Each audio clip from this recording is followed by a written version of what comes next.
What's up, BookTube? It's Leah Cooper here, and I am bringing you my March wrap-up. So it has been a hot minute since I made a video, and I'm definitely out of practice making these, but hopefully I can get through all this at a pretty decent clip. I had a pretty good reading month. I think page-wise it wasn't as strong as February. Actually, book-wise it wasn't as strong as February either. I read 6 things last month, and to be fair, quite a few of them were on the shorter side. And I'm still way behind on my annual reading. There's a certain number of books per month I really do need to be reading to reach my 100 book goal on Goodreads, and I'm still 40% behind on that. Despite that, I will say March was a very steady reading month. I read very regularly, even if it wasn't as many pages per day as maybe I would have liked. The thing is, in March, I managed to catch up on all of the books that I had out from the library.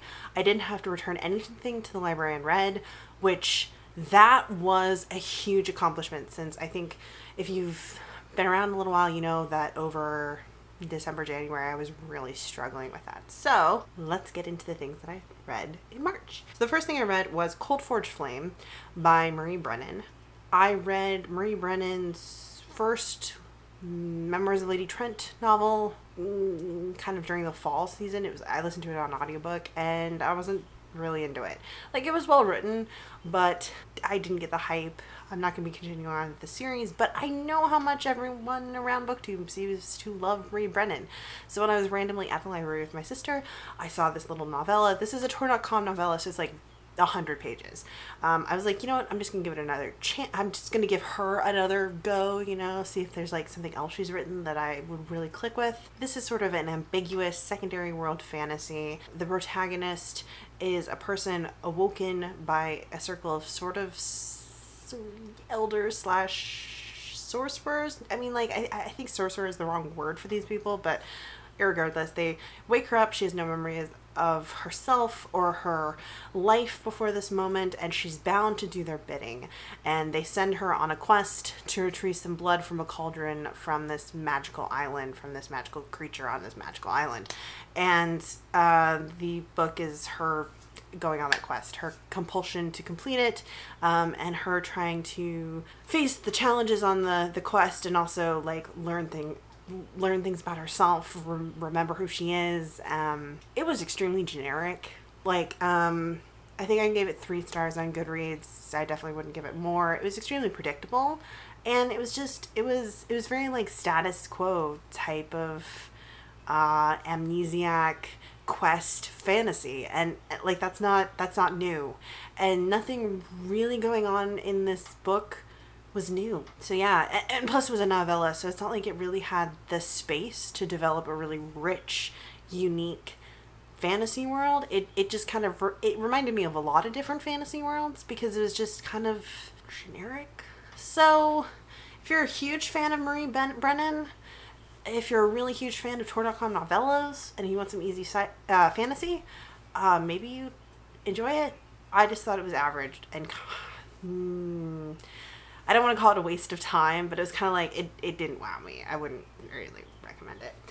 I did already have in my possession from the library as well the second novella in the series, because I don't know if it's going to be a trilogy or if it's going to be an ongoing series. There's at least 2 so far. So I did read Lightning in the Blood, which is book 2. It picks up several years after the first one.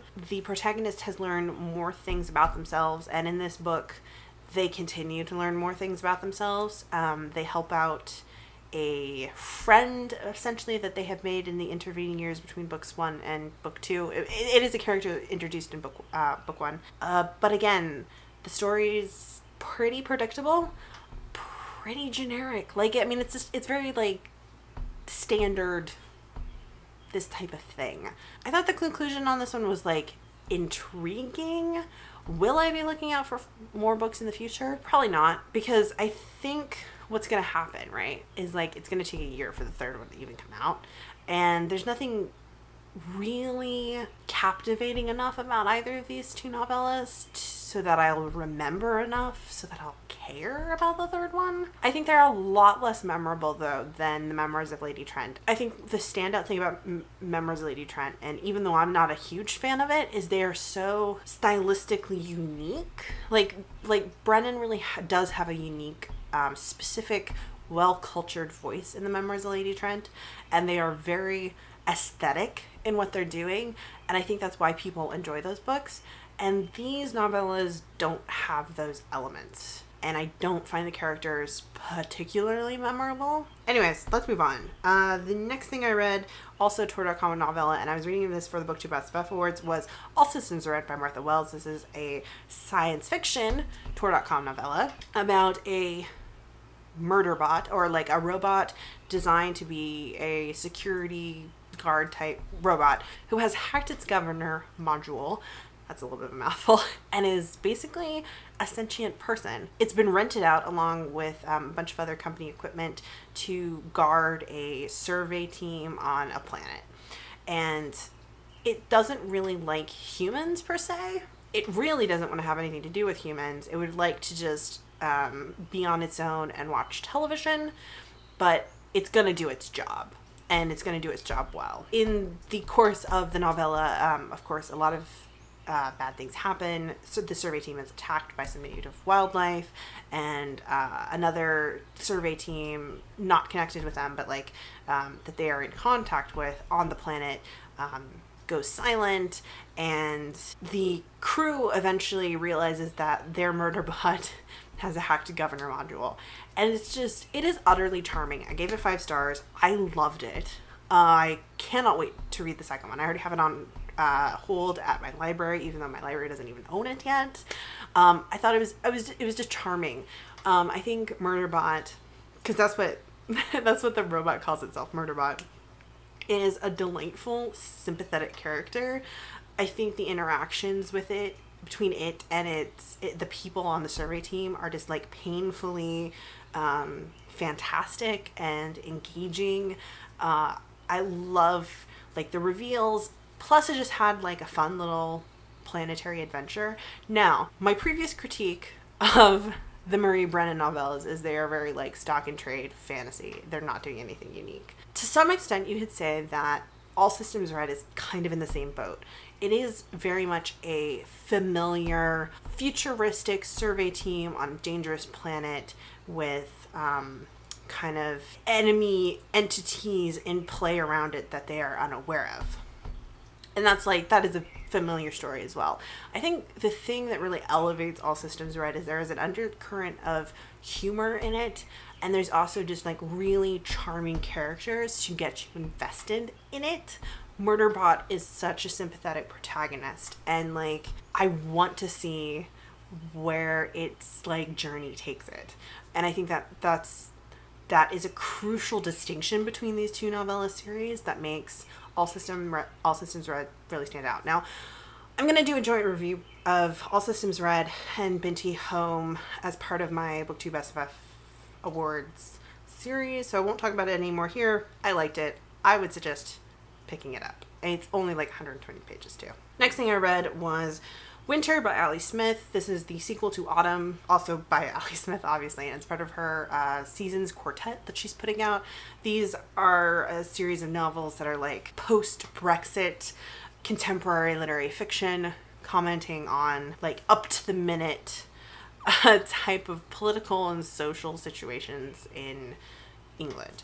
And this is quite a different book from Autumn. It revolves around 2 key relationships. The relationship between 2 sisters, and the relationship between a son and one of the sisters, who is his mother. So a son and a mother. The son has told his mother he's going to bring his girlfriend to Christmas dinner, but he and his girlfriend have had a horrible breakup, and he randomly runs into a homeless girl a couple of days before Christmas and hires her to pretend to be his girlfriend. Revolves around this Christmas day where you have the son and the girlfriend over at the mother's house, and they have called in the aunt because the mother is acting especially eccentric, let's say, and so they call her in to help them kind of deal with her. And it also has frequent flashes back, not only to moments in the son's childhood that kind of highlight the emotional relationship he has with his mother, but also flashes back to various points in time between the mother and the sister, because the mother is very much like the Brexit voter who voted to leave the EU and thinks that immigrants shouldn't be allowed in the country. It's like it's like, I don't know what the British terms, but the mother is basically a Republican and the sister is basically a Democrat, and the sister is big into political activism and social activism and protests and being woke, basically, and has a long history of that. And that there's a clash between the sisters ideologically that has been going on for 40, 50 years. And it's a good book. It really genuinely is. I think it's more accessible in its particulars than Autumn. Autumn draws strongly on artistic and political references that are obscure enough that I didn't get them. I had to look up a bunch of historical figures that were being strongly referenced in Autumn. I didn't connect with the characters in Winter as much as I connected with Elizabeth in Autumn. I thought Elizabeth was it was like reading things that had happened to me that I had done myself when I was reading Elizabeth and Autumn. And so that created a really strong emotional attachment with that book. I really loved Autumn. I did really love Winter. I still gave it 4 stars. I hated the mother quite a lot. She was a little bit sad, to be honest, because she was obviously struggling with a lot of stuff, but at the end of the day, she was also a bit of a bigot and kind of the worst kind of capitalist, and strongly reminded me of people in my own family that I don't care for. I also found the son pretty deplorable too, in the particulars. I quite liked the glimpses of his actual girlfriend we got. I think Charlotte certainly did herself a favor by unburdening herself of this dick, because he's just kind of a low-grade dick who thinks I suspect he's very much a mansplainer, and he's a mansplainer who's not even right. And that is another thing that comes into play, because the girl he hires, who to me his girlfriend, is in fact an immigrant. She's from Canada. Her family is originally from Croatia, and they fled Croatia, and she came to England to study Shakespeare. And she ran out of money. And so now she can't get a job because of the tenuous political climate in Britain. People aren't really willing to hire her because, what if it's illegal for them to do that in 2 weeks or whatever, because of the constantly changing landscape of post-Brexit England and the immigrant situation. And so she's homeless. She's extremely intelligent, and there's several times where she's talking about Shakespeare, and he thinks she's just making shit up, because of course she must be. She can't actually be smart. It takes him the entire course of the book to actually realize that she's smarter than him. And so he's just not a likable character. And so for those reasons, I just didn't connect with the book quite as much on an emotional level. But I think the things that it's exploring, the relationship dynamics, they're all really interesting. And I think, once again, Ali Smith, her writing is beautiful. And I think she has captured dynamic snapshots of life today in England that mirror life in America, let's be real. And I continue to think that these novels are definitely worth checking out. In many ways, Winter is not as abstract as Autumn in its stream of consciousness narrative. And so in a lot of ways, I feel like it's almost more accessible. If you maybe struggled with Autumn, I would say give Winter a go, because I think a lot of people are gonna love it. And I did genuinely love it. And talking about it now has really kind of brought back to mind a lot of the themes that I wasn't overtly thinking about it talking about, and I'm kind of sitting here going, oh yeah, it was exploring these juxtapositions. So I think it's a good set of novels. I will definitely continue with the next one, which will be spring, coming out, who knows, spring of 2019. presumably. After that, I finished listening to The Girl from Everywhere by Heidi Heilig. This has been my audiobook for the last couple of months. I think I started it in December. I've been really slow about listening to it, and that's not because I like it. Actually, it's kind of long. It was like a 450 page like book, so I think it was like pretty lengthy audiobook. I really liked this. I gave it 4 stars. I have this whole thing about audiobooks. I try to only listen to audiobooks I don't, like, I'm curious about, but I don't really have the time or the desire or like the drive to read in physical form. Like, if I miss stuff, it's not going to bug me because I'm really bad at like processing stuff that I listen to. So I want things that I can just kind of like listen to and not be too stressed out about. So I picked up this. And it's kind of been around BookTube. It's a little old at this point. It came out in like 2016, I want to say, maybe 2015. And I don't think it ever really like blew up. But you know what? I really liked this. I thought the narrator was great. She really fit the character. It's about a like 15 or 16-year-old. I think her mother was Chinese living in America, not living in America, living in Hawaii. So she's like Chinese American, and she lives on this boat. Her father is a ship captain, but he's a very special type of ship captain. He can navigate to different parts and places and time using maps, as long as it's an original map. It opens with them getting this mythical bird and traveling forward in time to like 2015 New York, where they're going to go to an auction to buy a map, and it's a very special map of Honolulu in 1848 or something like that. The point is, it's the year that the protagonist was born, because it turns out that her father traveled to 1840s Honolulu, met her and fell in love with her mother, and then had to go traveling to other parts in time. He was going to make his fortune and come back and build a life for them. But while he was gone, her mother had her and then died. And by the time he got back, her mother was dead and there was just a baby. And so since then, he has been trying to find an original map that will take him back prior to the moment when her mother died, so that he can like change the past. Her father has an opium problem, and there's this like this horrible tension between the two of them. He's trying to erase the past. In some ways, she is worried that he is trying to erase her, or that his actions to save her mother will cause her to be erased from existence. And she is stuck traveling with him because she can't help but try to take care of him.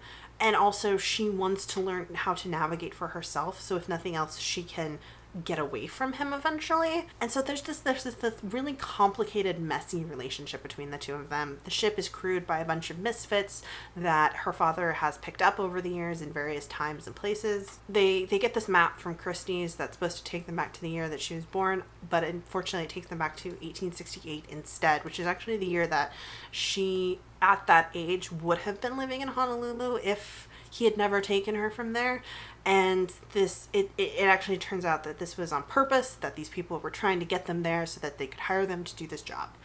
And it's all, very complicated. There's a lot of time traveling, and there's a lot of like conceptual theorizing about like how you can change or move around in the past and the present, stuff like that.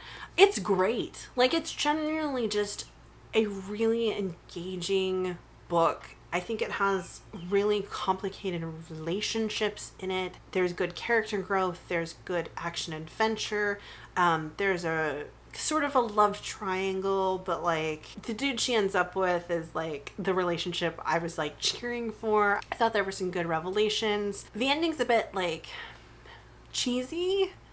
But I want to see where Heidi Heilig goes with it. I know there's a sequel, so I do want to pick that up, but I think I'm going to pick it up in like a physical book and read it, because I want to see where it goes. I would recommend it. I think if you like YA fantasy, you should totally pick it up. Like, I don't know why more people aren't reading it. I think it's really solid. And the unique thing about it is like the protagonist is really likable, which I feel like doesn't. I sometimes struggle with YA protagonists, heroes and heroines. They're very like wishy-washy sometimes. They're very whiny. or they're very melodramatic. But I thought Nyx was like a really solid, likable character.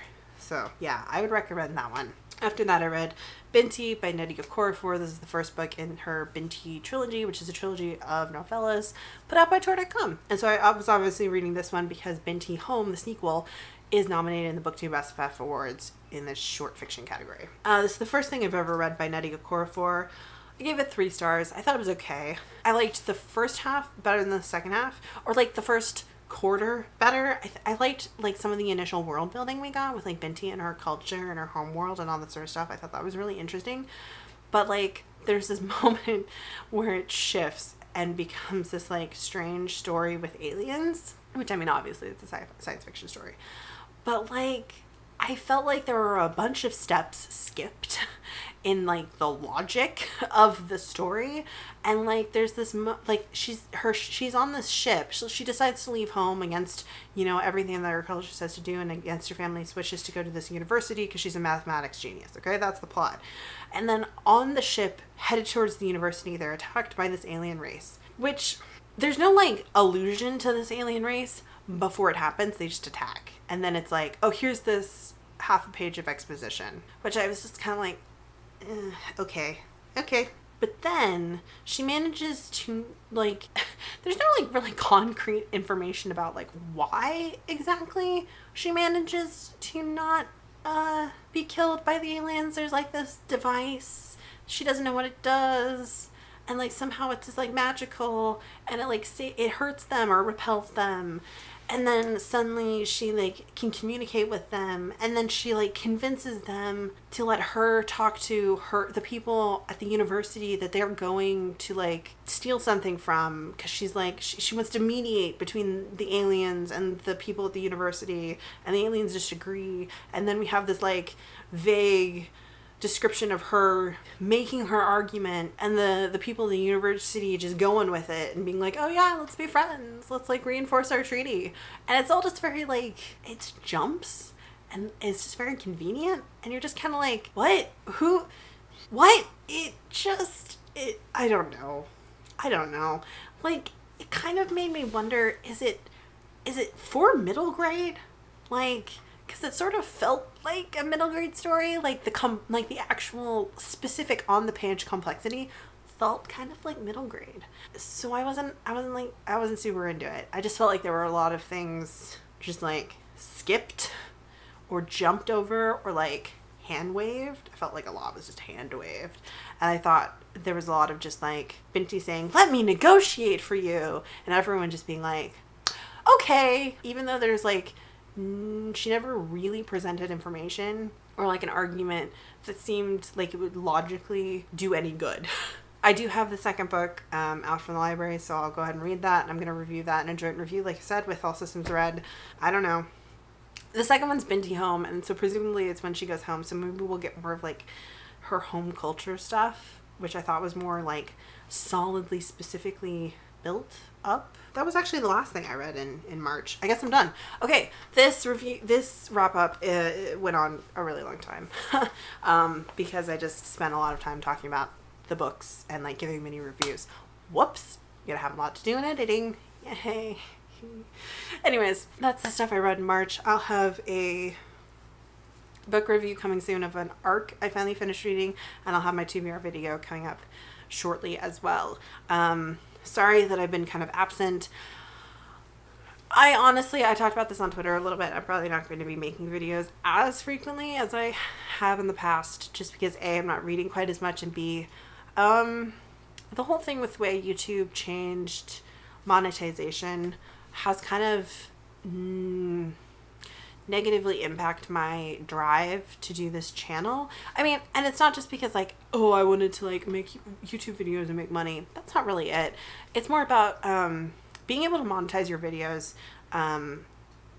bumped up your visibility in like YouTube's recommended videos page and in search results and stuff like that.